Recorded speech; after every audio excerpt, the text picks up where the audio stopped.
Good afternoon from the floor of the CME. This is Chris Robinson with your Traders Exclusive comment for today, Thursday, February 14th. Happy Valentine's Day. Well, I'm going to talk about the grains, the dollar, and then the protein complex. So three things. First of all, the grains remain stuck in a trading range, what have you, sideways chop. Wheat's been about a 30-cent trading range. Same for soybeans. Corn has been in about a 10-cent trading range. It's just been very, very difficult trade.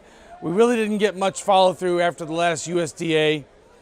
And the number one thing we're watching is, are we going to get a trade deal? Now today, as I'm talking to you now, it was another situation this morning. They came out and President extended the trade negotiations another 60 days. So the deadline had been March 1st. Now it looks like it's going to be May 1st. So the market didn't really, the grain market didn't really take that as a sign of strength or a sign of goodwill, what have you. So what we've done is we've fallen back down to the bottom of the channel. I can't stress this enough. I've talked about it for the last 3 weeks. Corn and soybeans are in a descending triangle pattern. It's two trend lines, the resistance trend line and the support trend line. They're coming together like that, and literally we're getting right to the apex of that trade move. Now, technicians say that when the breakout comes, either we break out higher or lower, that'll be significant. The problem with technical analysis is it doesn't always work, but right now that's what we're kind of forced to be a slave to. The corn and wheat are tracking very closely with the 50-day moving average. But at the end of the day, if we don't get some sort of a trade deal with China or a resolution to this, the only thing left that we're going to be looking at is there going to be a weather issue either in South America or here in the spring as we start to get this crop planted next year.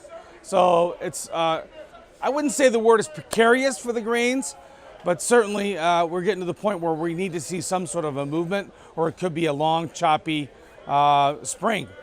So that's number one, what's going on in the grains. Number two, the U.S. dollar. U.S. dollar is closing in on retesting an 18-month high. That's probably going to get more and more play in the media as we move on here. The knee-jerk reaction to that, having the dollar at an 18-month high, is that it's bad for commodities. I would resist that temptation just to say automatically that's the reason we're lower. However, that is going to be a underlying investment theme, I think, here for the next 2, 3, 4 months if that dollar does start to make new highs. Now, it's all relative. If you look at the 20-year range of where the U.S. dollar has been, it's kind of right in the middle of its range. Right when President Trump was elected in 2016, we were at a multi-year high, about a 12, 13-year high. And of course, the world did not stop spinning on its axis then. The market kept powering higher. So I would say resist that temptation to just automatically say, oh, the U.S. dollar is higher, commodities are going to go lower. It's kind of a quick and dirty analysis, but for a hedger or a speculator, you need to dig a little bit deeper. And then I'm going to finish up today with the protein complex. What a difference. Take a look at a fat cattle chart, live cattle chart. That's been on really a tear since last April.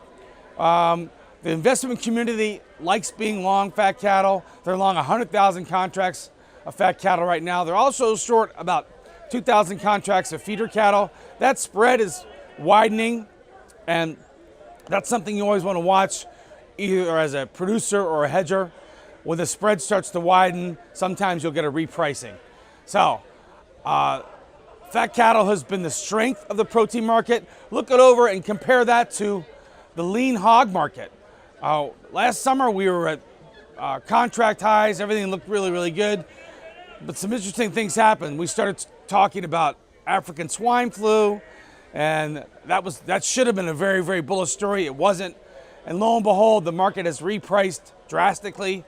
If you look at that lean hog chart, it really looks like an inverted A. We went up and now we're down. And we went down and retested the old August lows. And again, what are we trading there? Supply and demand has not changed radically. it really was a situation where it's very, very sensitive to the headlines with China. And I think that as a producer, if you ever wonder why you need to hedge, just go take a look at that chart of lean hogs. It was a great opportunity this summer, and really 2, 3, 4 months ago, to hedge some great prices. And you know, the market has really fallen out of bed since those highs. Now we've had a bounce. At the end of the day, you know, we come in every day and yell and scream, and price discovery takes place. But I can't say it enough. Watching that protein complex, just look at the difference between the lean hogs and how powerfully the rally has sustained in the fat cattle. So those are things to look at. They all represent trading opportunities. When we do start to move again, there's going to be plenty of opportunities.